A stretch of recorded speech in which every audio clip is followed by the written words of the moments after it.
রাজা ঘোষণা করে দিলেন, আমার মেয়ের বিয়ে হবে, কিন্তু খুবই সাধারণভাবে, শুধু নিকাহ সম্পন্ন হবে এবং আজকের পর থেকে আমার মেয়ে আর এই রাজপ্রাসাদে থাকবে না, সে ফকিরের সাথে ওই কুঁড়ে ঘরে গিয়ে থাকবে।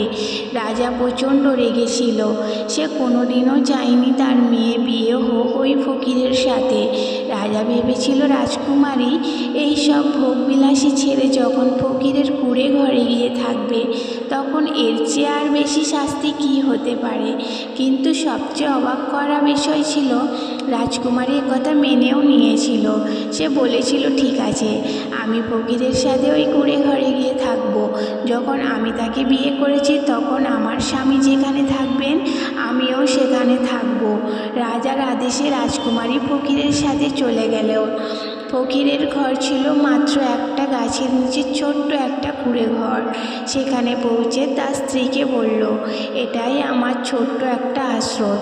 তুমি যখন কোনো কারণ ছাড়াই আমার সাথে বিয়ে করেছো, তুমি সত্যি খুব মহান মানের মানুষ।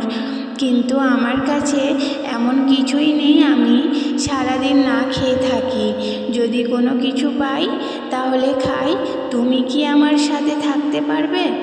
আপনি আমার সাথে বিয়ে করেছেন বলে এটা না, আপনি যেভাবে রাখবেন আমি সেইভাবেই থাকব। ফকির বলল, আমি তোমাকে বিয়ে করেছি দুটি বড় কারণের জন্য, কিন্তু তুমি আমাকে কেন বিয়ে করেছো? সে বলল, আমি আল্লাহর কাছে দোয়া করেছিলাম, আমার জীবনে যদি কোনো সৎ ব্যক্তি আসে আমি তাকে বিয়ে করব, হোক না সে কোনো রাজপুত্র বা দরবেশ। আপনি যেই দিন প্রথম আমার বাড়িতে এসেছিলেন সেই দিন আমি আমার দোয়া কবুল হওয়া দেখতে পাচ্ছিলাম, তাই আমি আপনার সাথে বিয়ে করতে রাজি হয়েছিলাম।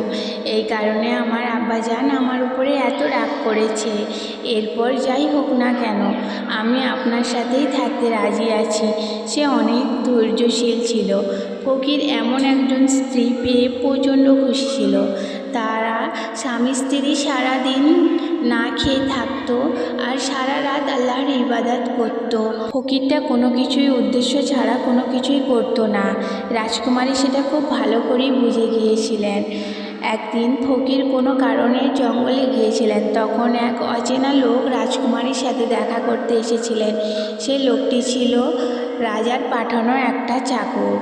আপনার আব্বাজান বললেন, আমাদের কন্যা কেমন আছে ফকিরের সাথে? আমাদের কন্যাকে বলো, সে যদি প্রাসাদে ফিরতে চায় তাহলে আমরা তাকে ফিরিয়ে আনবো এবং আমরা এই সম্পর্ক শেষ করে দেবো।